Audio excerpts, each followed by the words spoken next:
In this video, bigger than I thought it'd be. Good old ice pick. Maybe above my TV cabinet there. Just above the hole. I've turned it on. Oh, double whammy in this episode. I've been to Aldi and Lidl and bought some more tools. What a shocker.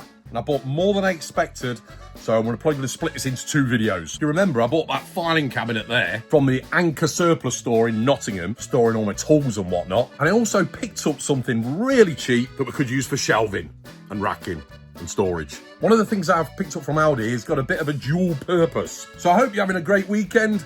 Let's get cracking. Hello, sheddies, and you join me again in my shed. Right, let's start off with this. From Aldi, Workzone, a camera mimic. Solar PIR light, an intruder deterrent. And I think we can pretty much work out what it does. It's a fake camera, but also it's a light. So, as I said, a dual purpose. Now, obviously, one of these, you do want better security than just this. I've got some great security in this shed. This is just a nice little add-on. Even if one robber comes along and spots that and goes, "Ooh, that's not worth taking the risk," then it's worth $9.99 what I paid for it. Solar decoy security camera light. PIR sensor activates the light for 30 seconds when triggered. 6-meter motion detection range. That's not bad. 280 lumen, 110 degrees detection angle. 1 year warranty. Anyway, let's have a look. Here it is. Oh, it's big. It's bigger than I thought it'd be. Look at that. Destructions. That's it. Quick look. Supposed to come with screws and raw plugs. Nothing in the box. Someone's had them out the box. But I've got plenty of them in here. So there's an on-off button. Oh, there, look. Nice click. Very plasticky. Solar panel on top. It's quite a hefty one. And 25 LEDs on there. Outdoor use. No mains required. Range 6-meter diagonal. Position the solar to receive the maximum sunlight. My garden is south facing, so I'm going to have to put it a little bit higher than my shed, if that makes sense. Battery, which looks like can be replaced, is a 3.7 volt. No, we don't read the small details, but this is not a toy. Do not allow children to play with it. Right, movement from both angles there. That side, and that way. So got a full movement, so we can position it pretty much anywhere. There's a little knob on the back there to tighten it up when you found the desired position. Yeah, it's really strong once it's tightened. 3 mounting holes. Mounting bracket. Right. Do I need to do something to turn it? I've turned it on. Oh, jeez! The times I do that. Now, when I do that and I've got a bright light, it shows that I've not wiped my lens. What I like to use, isopropyl alcohol. Oh, look, it came on, look. What I like to use, isopropyl alcohol. Small amount of that. Bit too much, really, but where's the lens? Get rid of the glare. Look at that, look, the difference. You've got another shooting out glare. So if you only need to wipe your lens, use some of that. That is bright. Daylight outside, but let me just turn the lights off in the shed. Oh, yeah. That's bright.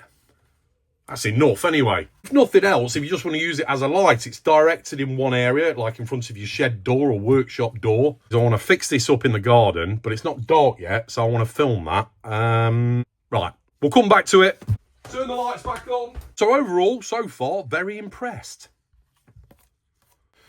Turn it off a minute. And the red light's on, of course, as well. So, you'd hope that a burglar would see that first without a light on. Then the light would come on. Hopefully, they do a runner. Shouldn't be your only deterrent. You should have proper cameras set up and whatever security you've got. Good padlocks.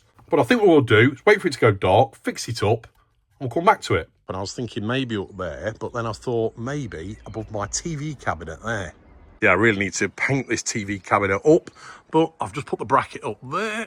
It's changed the time on the clock as well. I think the battery's flat. There we go, fixed in place. And I've cut these edges back. It'll be a lot more sunlight to it. I might move it yet. So, I'll just point it more towards the door of the shed. Let's come back to it when it's dark. So I thought I'd first try it out with the outside lights on. You can notice a lot of my bulbs are gone actually on them string lights. But if you see the red light that's on, that comes on when it goes dark. And then I tried to sneak up on it and it came on. And then this is with the outside lights off, just the lights on in the shed. Again, you can see the red light and sneaking up on it. And there it is from probably about 6 meters away there. And then did it with the shed lights off. And it really illuminates it. My camera I'm using on my phone, it's quite good in the dark, which is what I really didn't want. I wanted to sort of demonstrate it, but it looked amazing when it was pitch black. So as an extra deterrent, pretty good. Next, also from Aldi, Workzone, £3.49. Pack of 6 spring clamp set, 3 sizes. Already got some of these and the Parkside ones. You can never have enough of them, can you? So 3 sizes. 3 kilogram clamp force, 9 kilo clamp force, and 13 kilo clamp force on the biggest ones. Oh, I ain't got none. Oh, I've got some of that big. They're 3 sizes. Metal spring in there, and it's a plastic pin that goes through it. I've had good experiences with them. Rotating jaws. Yeah, they are blue rubber on the handles. The rest being plastic. Oh, some strength in them. That'll build up your wrist muscles. Bit dusty, covered in some hot glue. Much more strength in the Workzone ones. Spring on them isn't as good, but they've got a captive nut and screw going through them. Anyway, next, £1.79, a pair of work gloves. So now I've got loads of work gloves, but I don't think, in fact I know I haven't got any with rubber on the palms. Do you know what, I've done it again. Medium. I just grab them. Just rip that off now as well. Never mind, wife can use them when she's doing gardening. Stretchy, really stretchy. Cloth on the top. Obviously, if you're picking up wet stuff in the garden or whatever, rather than having cloth ones, workwear. Yeah, I'll give them a wife. Next, it's time from Lidl Parkside utility knife set. £2.99, that is. That's not bad, is it? 33-piece set, 3-year warranty. Carpet knife with 10 spare blades. Large knife with 10 spare blades. 1 small knife, 10 spare blades. Risk of injury due to sharp blades. To prove my age when I got these. Do the Scout Crafter trick. Cut down one side and go boop, boop, boop, boop. And then you don't get your hand caught in one strip. The Copy Stanley knife. I've seen better. Cast, obviously. It's a bit... It's not the best. Ah. I mean, it locks into place in different position, but for a good knife that you want to use all the time, you don't want to cheap out on it. The way I see it, this is a spare. If I need to grab it, the other one's been lost somewhere a bit. So what I use a lot is this one. Inco. Retractable. Push the button in. Close it like that, and it's locked. It's got a little clasp on the side as well. When I was doing my house renovations, I used this all the time. Out of plasterboard, I cut with that. And to remove the knife, just pop that pin in. Probably got glue or something in there. And then just pull it out, swap it over. In fact, I'll do that now. The other side looks a bit trash. Push that pin in. Lock him in place and ready to go. Boop. But we're on about these. So, yeah, that's a spare. Next one down, traditional type. Oh, it's a nice click on that. No rubber on it, but it's got grip. Serrated parts. Yeah, it's a bit clunky. Anyway, smaller one. Again, nice little click. Not as jerky as the other one. And spare blades. 3 of them. So that's the knife set.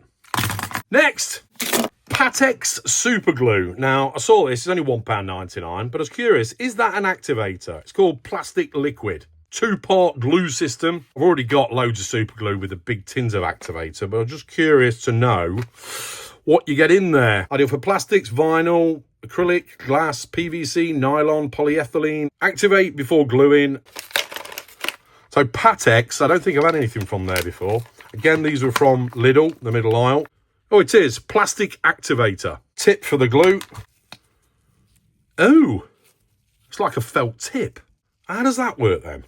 but nothing on there. I've not seen that before. So the activator on first. After activation, wait 2 minutes before putting the glue on, and then press for 30 seconds. Right, clean surface. I've got me isopropyl. Is it evaporated? Boop. Do we shake it? Oh yeah, it's coming out. Oh, I've done my that's there. Boop. Does that react with that alcohol? I don't know what it's supposed to do. Doesn't say anything on it. Nothing I can read anyway. That's it, it's coming out now. That's better. Right, so that's the... Oh, push the end in. Heavy-handedness. Do we just stick some of that on there? Who knows? What can I stick to that? Plastic, plastic, plastic.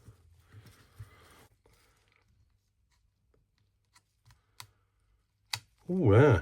That stuck quicker than just super glue on its own. A couple of seconds. Yeah, it's still a bit tacky. And stick the glue on. This is the stuff I use. Mitre system, super glue, CA glue, and then the activator. Bunged up. Good old ice pick. There we go, blob of that on there. And then, if you didn't know already, put something that I'm going to stick to it. Get some activator and normally spray it on the other surface. Don't get it in your face. Whack it on there and it should set like immediately. So the activator kicks in. Probably put too much super glue on there. Yeah, why have I stuck that to there? I'm messing it. Yep. Never mind to get the scraper on it, but you can see straight away stuck. But you just put super glue on it, it'll still be wet. See if that comes off. Yes. Anyway, let me know if you've used one of these before. Next, I thought I'd try something else. 2 bits of clear plastic there. Blob of glue on that side, and I'm going to put the activator on that side. Blob of glue on there, a bit of activator on this piece. Just stick them together. Oh yeah, they seem solid. Yeah, you can see the bit that I've put the activator on. So yeah, put the activator on the other surface and the glue on the other. How do we get that off?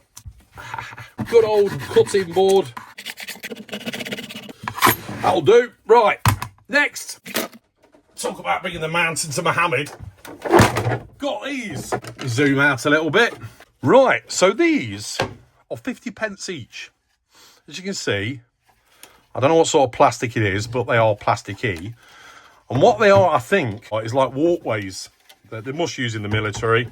Well, there's 2 different sorts. You've got these ones like this. I've got like a lip there and then a groove cut out that side. It's the same as this one.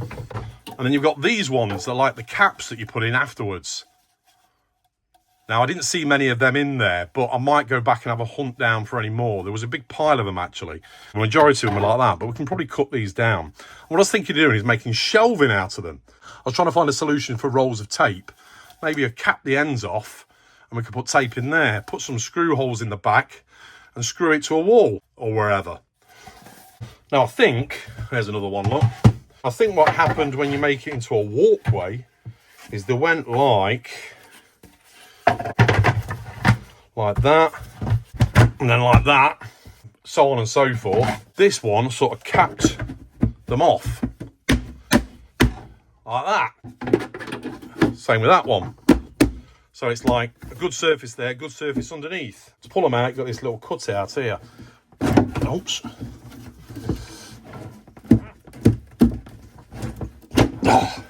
So, let's see what we can do with them. So I've got one workbench there, and I've got this pull-out workbench here, where I've got 2 uprights. And because I'm adding more workbenches and tool areas to the other end of my workshop, I'm going to put them on there, but I might want to remove them. So I want to make like a little keyhole slot. I don't want it too high because I clamp stuff to here.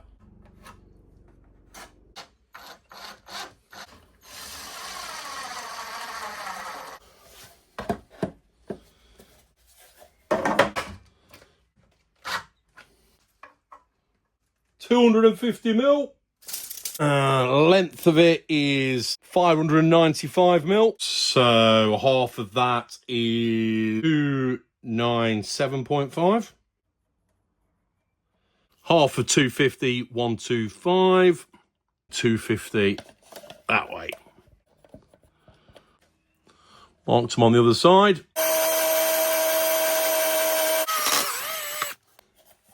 One. Nice. Yeah. Smaller drill bit. Just above the hole.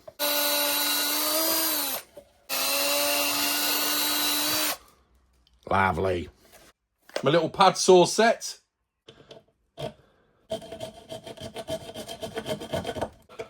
Little keyhole.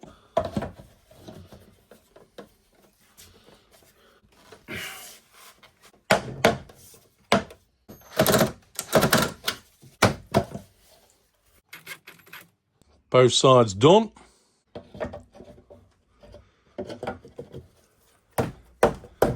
Strong enough. Put a bit of tape in there, you know. Easily grabbable. So there we go. Grab me tape easily, and if I want to, I'm gonna do this one hand. Take it off. So thinking this will be good to store tools in. Oh, does it? Oh, it never quite fits, does it? I can put them that way. It's a shame, innit? I mean, I could do little cutouts for them, I suppose. I'll have a think on that. For other stuff, though, or whatever. I've got a few of them here. Probably get some more, actually, 50p each. Saw the ends off on these, actually, so it's just left with the channel. Offcuts, I can cut them down to shorter pieces and make end caps. Could be used for like a control panel, you know, for switches and stuff. All the wiring behind it. Plenty of other things, it just needs a bit of imagination. When we get cheap materials, it's good to have a play about. Let me know what you think. What else do you think we could use these for? If you remember in a video a bit back, I got this foam holder. First thought it was for sanding, but it's actually for buffing pads. And you can put it in a grinder as well, because, well, you can put it in a drill or take that out and put it in a grinder. I didn't know how much it was, actually. I didn't check, but there were 99p. There's a whole selection of all sorts of small tools for 99p, or 3 for £2. Fake Dremel bits as well, and all sorts of bits in there in a pile. So I got that, and I didn't have the pads. So I bought some. These are 99 pence each, or 3 for £2. So instead of getting another one of them, because there was only these 2 colours in, they're the fine ones, they're the medium. They didn't have any of the, I suppose, coarse in stock. So I got some of these as well. These are normally 99p, but you get 3 for £2. Glue sticks, I think they're black. There we go. For certain jobs where clear glue stick won't do, then maybe use black. So I'll try them out later. 5 in a pack. Have a look at these. So that goes on there like that. Look at that. Nice little buffer for a drill. Some solution. Small areas, hard to reach areas with a drill. Oh, that's some strong Velcro on that as well. And the medium ones as well. So I'll try them out in another video. I was going to show you more today, but I'm running out of time. So I'll show you the rest in the next video. So I've got some more tools from Parkside, from Lidl, 2 of which I've been waiting for them to come out at Parkside for a while, wondering if they actually do them, and they have. So I'm looking forward to trying them out, plus some other tools. So if you're new here, subscribe and ring the bell. The video will be coming out in the next few days. Comment below whatever you like. If I've missed anything out, got anything wrong, put it below. It helps me and others. A massive thank you to everybody as well that comments on comments before I get to them. It helps us all out. And a massive welcome to all the new subscribers, and to the old ones, of course. As I always say, I'm not an expert. These are just things I get up to at the weekend in my shed. Put a link on now to my playlist of all my other tool reviews. Thanks for watching. Take care, and remember, keep calm and head to the shed. Cheers!